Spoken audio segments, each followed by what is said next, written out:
Hi guys, I am Saidur from Right Hand Classes YouTube channel. आपको स्वागत है। आज हम बात करेंगे असर्टिव सेंटेंस के बारे में। तो सेंटेंस क्या है? बेसिकली हम तो ये जानते हैं ये लेटर्स मिलके वर्ड बनते हैं और वर्ड मिलके सेंटेंस बनते हैं। किसी भी कंप्लीट सेंस को प्रकाश करने के लिए, एक्सप्रेस करने के लिए, कोई भी कंप्लीट सेंस को एक्सप्रेस करने के लिए वर्ड्स एक साथ मिलके सेंटेंस बनते हैं। तो सेंटेंस 5 टाइप्स का होता है या तो 5 काइंड्स भी हम उसको बोल सकते हैं। तो पहला है असर्टिव सेंटेंस। तो असर्टिव सेंटेंस क्या है, हम इसके बारे में थोड़ा डिटेल्स में डिस्कस करेंगे। तो असर्टिव सेंटेंस देखिए, असर्टिव सेंटेंस प्रोनाउंसिएशन ये असर्टिव, असर्टिव और असर्टिव, कभी कभी आर साइलेंट होता है और कभी कभी आर प्रोनाउंस्ड होता है। तो असर्टिव, असर्टिव सेंटेंस। तो assertive sentence क्या है? The sentences which simply affirm or deny something are called assertive और declarative sentences और statements।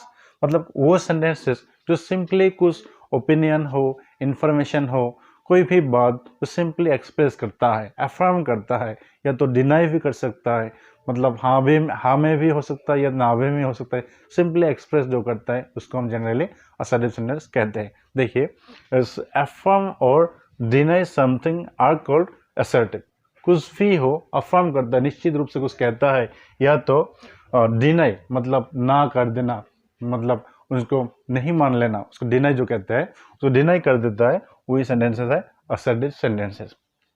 इसका दूसरा नाम है डिक्लेरेटिव। डिक्लेरेटिव सेंटेंस मतलब देखिए, और एक चीज हमको समझना है, वो असर्ट, इसका जो बेसिक वर्ड है असर्ट, असर्ट से है, असर्ट है ये वर्ब, असर्ट से है असर्शन, असर्शन, तो असर्शन है नाउन और असर्टिव है एडजेक्टिव। देखिए, बेसिक वर्ड है असर्ट, उसके बाद असर्शन, उसके बाद असर्टिव। तो इसको हम डिक्लेरेटिव सेंटेंस भी बोलते हैं और इसको हम स्टेटमेंट्स, ये तो प्लेनली एक्सप्रेस करता है नॉर्मल स्टेटमेंट, इसलिए इसको हम स्टेटमेंट भी बोल सकते हैं। तो इसका देखिए, असर्टिव सेंटेंस भी कह सकते हैं, डिक्लेरेटिव सेंटेंस भी कह सकते हैं, या तो स्टेटमेंट्स भी कह सकते हैं। तो एक चीज तो ये पक्का क्लियर हो गया, असर्टिव सेंटेंस नॉर्मल एक्सप्रेशन है, कुछ भी अफर्म करना, निश्चित रूप से कुछ कह देना या कुछ डिनाई कर देना, वही है असर्टिव सेंटेंस। जो भी ओपिनियंस हो, शेयर हो, दिल की भावना हो, हम नॉर्मली जो एक्सप्रेस करता है वही है असर्टिव सेंटेंस। देखिए, एक चीज और ध्यान में रखना है, इसको हिंदी में तो कहते हैं स्वीकारात्मक वाक्य। स्वीकारात्मक मतलब स्वीकार कर लेने जैसा, नॉर्मली जो एक्सप्रेशन जैसा स्वीकारात्मक वाक्य, या तो साधारण वाक्य भी इसको कहते हैं, या तो कथनात्मक वाक्य भी कहते हैं। तो ये है हिंदी में असर्टिव सेंटेंसेस।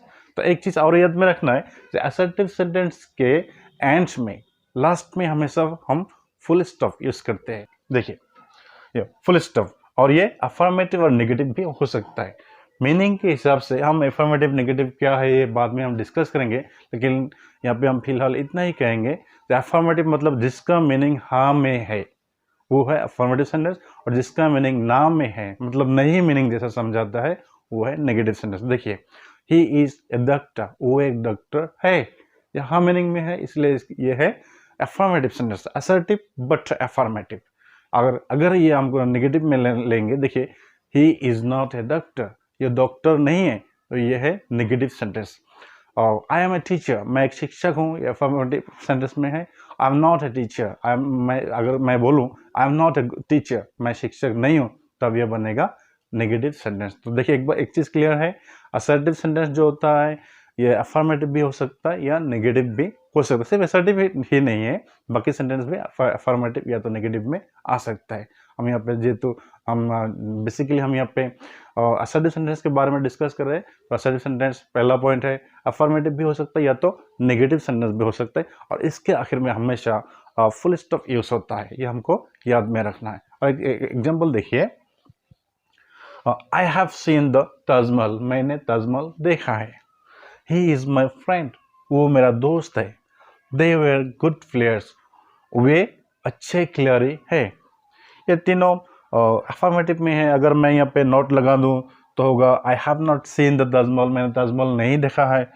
और अगर मैं यहाँ पे नोट लगा दूँ he is not my friend, वो मेरा दोस्त नहीं है। They were not good players, वे अच्छे खिलाड़ी नहीं थे। तब भी ये बनेगा assertive sentence, लेकिन तब नेगेटिव में आएगा। और एक चीज़ हमको ध्यान में रखना है, तो नॉर्मली वो जो सेंटेंस पैटर्न आता है सिंटेक्स का, जैसे पहले सब्जेक्ट आता है, उसके बाद वर्ब आता है, उसके बाद वो जो ऑब्जेक्ट आता है या कॉम्प्लीमेंट या एक्सटेंशन आता है, तो बेसिक फॉर्मेशन क्या है, सब्जेक्ट पहले हमेशा होता है हर सेंटेंस में, उसके बाद ही वर्ब होता है। लेकिन एक चीज़ ध्यान में रखना है, अगर असर्टिव सेंटेंस में भी वही रूल फ्लो होता है, पहले सब्जेक्ट होता है, उसके बाद वर्ब होता है। देखिए यहाँ पे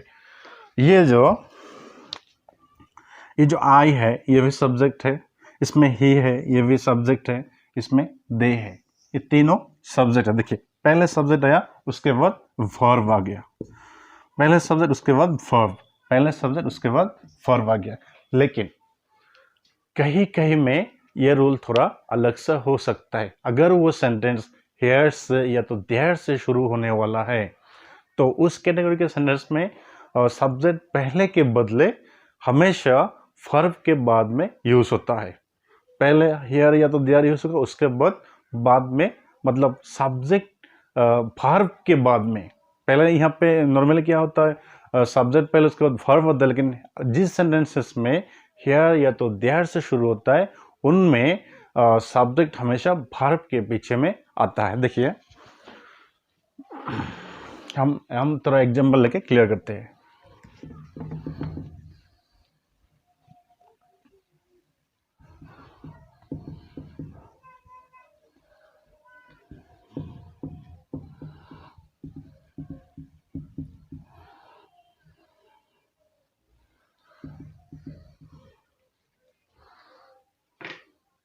देखिए तो इसमें क्या हुआ,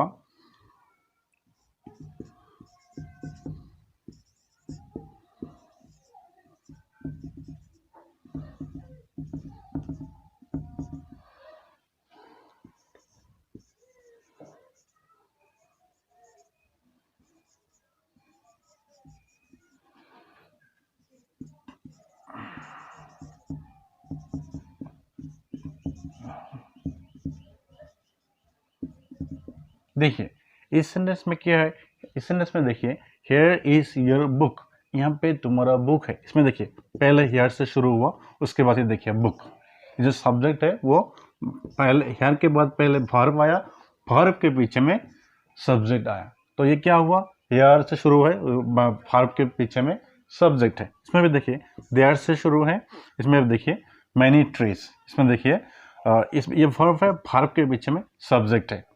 तो पहले सेंटेंस में हमने क्या देखा, पहले सब्जेक्ट उसके बाद वर्ब आया था, लेकिन यहाँ पे क्या हुआ, पहले अगर हियर या तो देयर से शुरू है तो पहले आता है वर्ब, वर्ब के पीछे में आता है सब्जेक्ट। देखिए हियर इज योर बुक, यहाँ पे तुम्हारा पुस्तक है, there are many trees in the park, उस पार्क में, उस उद्यान में बहुत पेड़ है।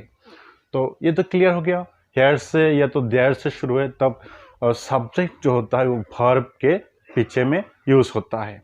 और एक चीज़, हाँ, अगर किसी सब्जेक्ट सेंटेंस में हम उस सेंटेंस का फाइनाइट वर्ब, जिसको समाविका क्रिया बोलते हैं हिंदी में, जो फाइनाइट वर्ब हम बाद में भी क्लियर डिस्कस करेंगे, जो अगर किसी सेंटेंस में फाइनाइट वर्ब हो, एडवर्ब हो या एडजेक्टिव के ऊपर एम्फेसिस मतलब जोर देके कुछ हम समझाने की कोशिश करता है, उसी सेंटेंस में भी हम सब्जेक्ट वर्ब के पीछे में यूज करते हैं। देखिए एक एग्जांपल,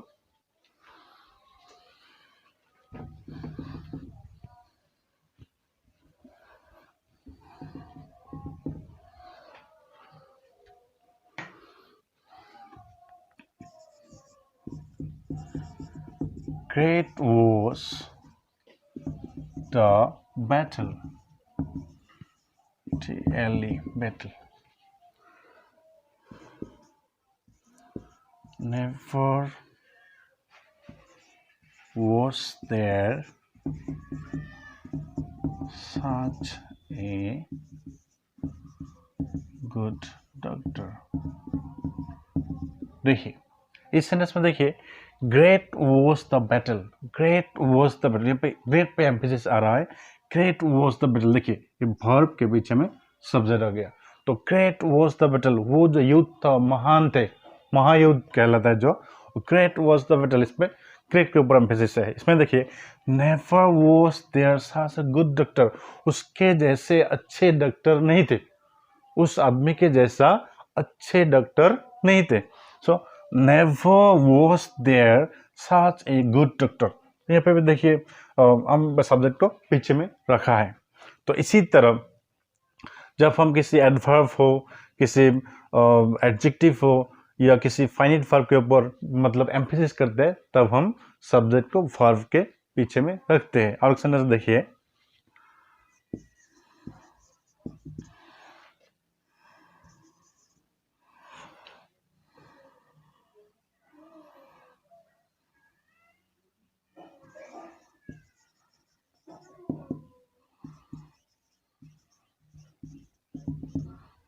देखिए must he finish the work, उसको वो काम फिनिश करना ही पड़ेगा. तो इसमें देखिए मस्ट के ऊपर must he finish the work, उसको वो काम फिनिश करना पड़ेगा. तो हमने यहाँ पे क्या देखा कि अगर इस सेंटेंस में कभी एडवर्ब हो या एडजेक्टिव हो या फाइनाइट वर्ब के ऊपर हम एम्फेसिस देते हैं, तो उस सेंटेंस में भी सब्जेक्ट हमेशा वर्ब के पीछे में यूज होता है. और उन सेंटेंस कैटेगरी को हम हमेशा एम्फेटिक सेंटेंस भी बोलते हैं. तो असर्टिव सेंटेंस बेसिकली इतना ही है कि कोई भी सेंटेंस है जो अफर्म करता है या डिनाई करता है, नॉर्मली वो असर्टिव सेंटेंस.